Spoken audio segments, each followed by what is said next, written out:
おい、ここだ。これだ。10です。ありがとうございます。ありがとうございます。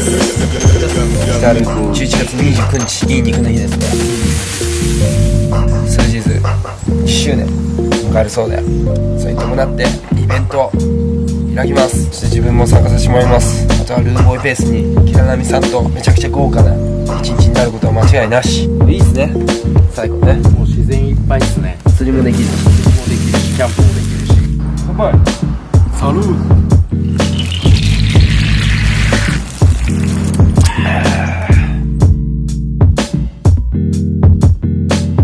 焚き火フェス